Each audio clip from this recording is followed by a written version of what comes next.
Hello and welcome back to another video. This is my 10.4 terabyte new Vaulton NAS. The base of this NAS is TrueNAS scale. The main hard drive array is four 4 terabyte hard drives in a RAID Z1 configuration.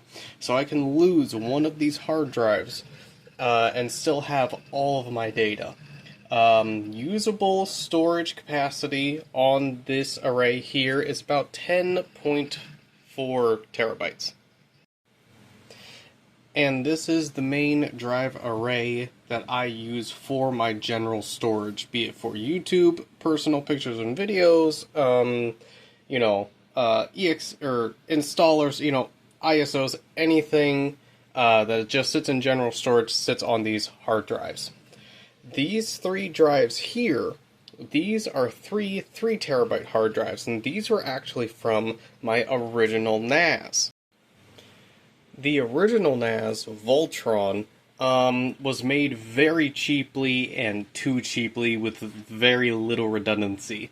It had the ability to lose 1 hard drive, and I lost 2 at the same time, and then I had lost all my data. I just simply went too cheap on it.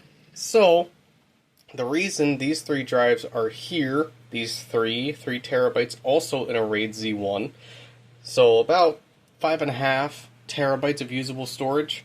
The reason these are here is because I keep a backup of all the data on these on this array as well.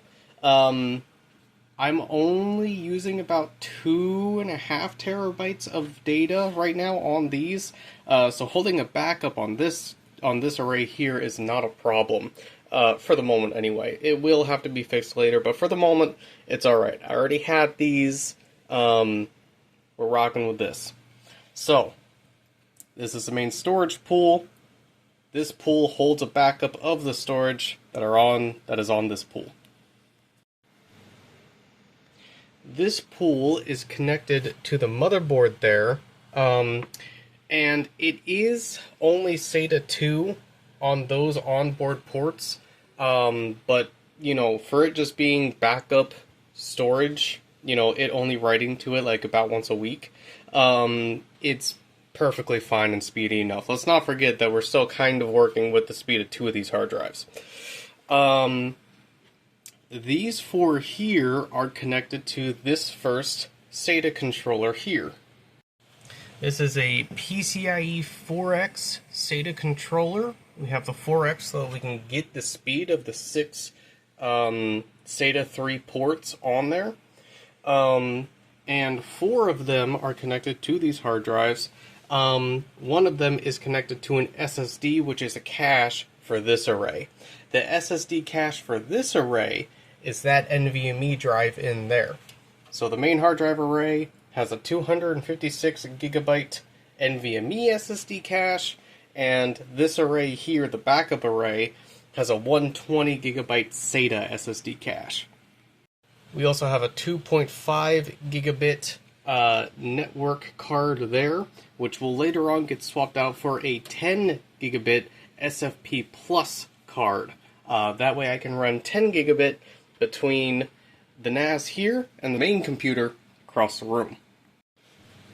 We also have a 2.5 gig NIC right there, which will eventually get replaced with a 10 gig SFP Plus NIC, so that I can connect the NAS to my main rig via a 10 gig link. Why do I want a 10 gig link? Well, basically, this second SATA controller here currently has 4 SSDs connected to it. They are 4 SATA 256 gigabyte SSDs connected or rated up into RAID Z1 as well. So I have the speed of 3 of those SSDs plus another one in there for redundancy.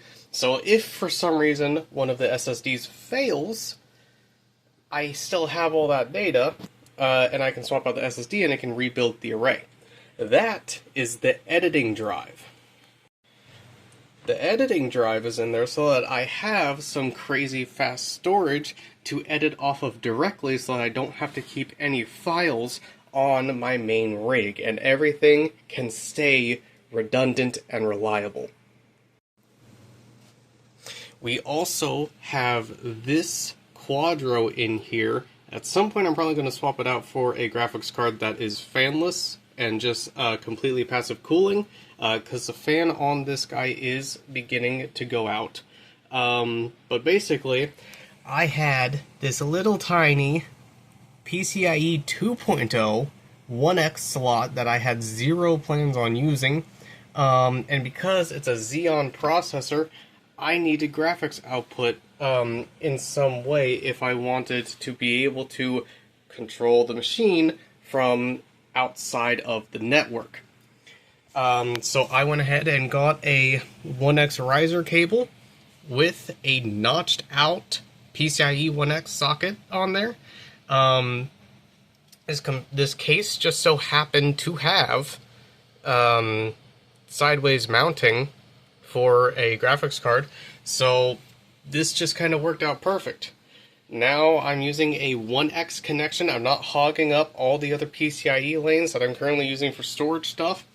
All this has to do is run a text display, so this works out really nice.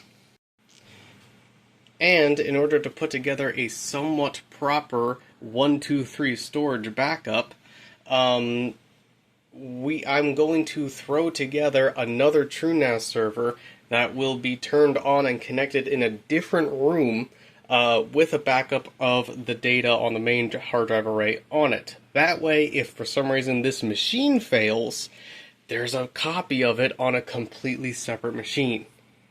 The typical proper 1, 2, 3 storage solution is 1, having your main data, 2, having a copy of that main data, and 3, having that data copied over to some other storage device that is not within the same machine as that data. And that is what I am trying to strive for, mainly because I really do not want to lose data again. That process absolutely sucked. As for the RAM and CPU, the RAM is a single stick of 32GB ECC DDR4.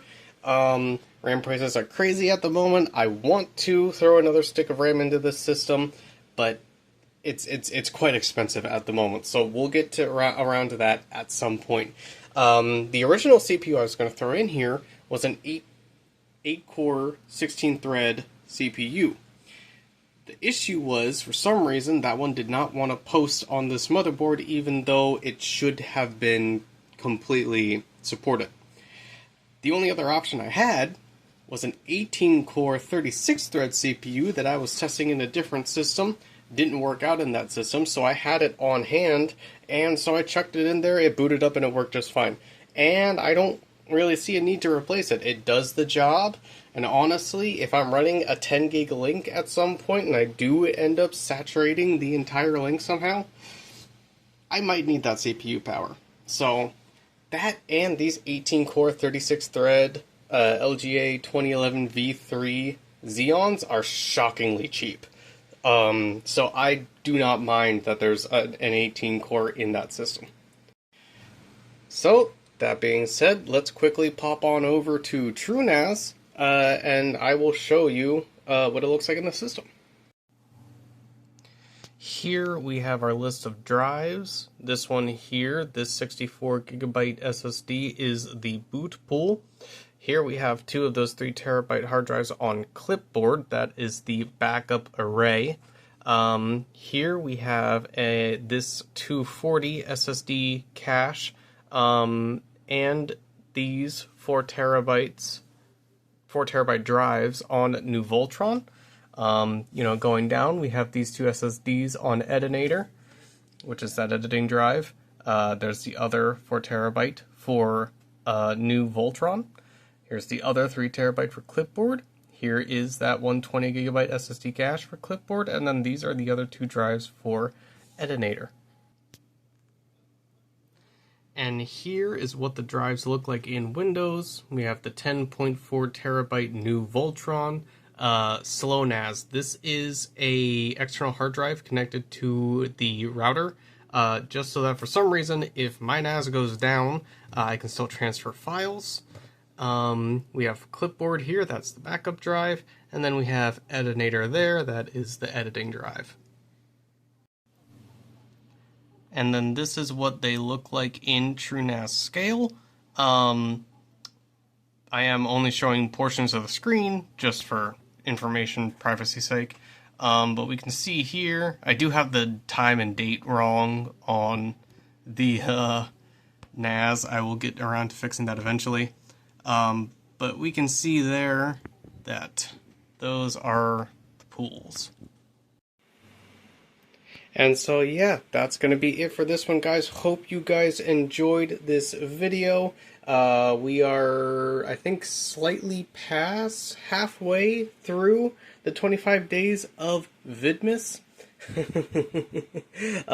So hope you guys are enjoying that. Hope you guys like what's coming up next, and I will see you in the next one. Have a good one, guys.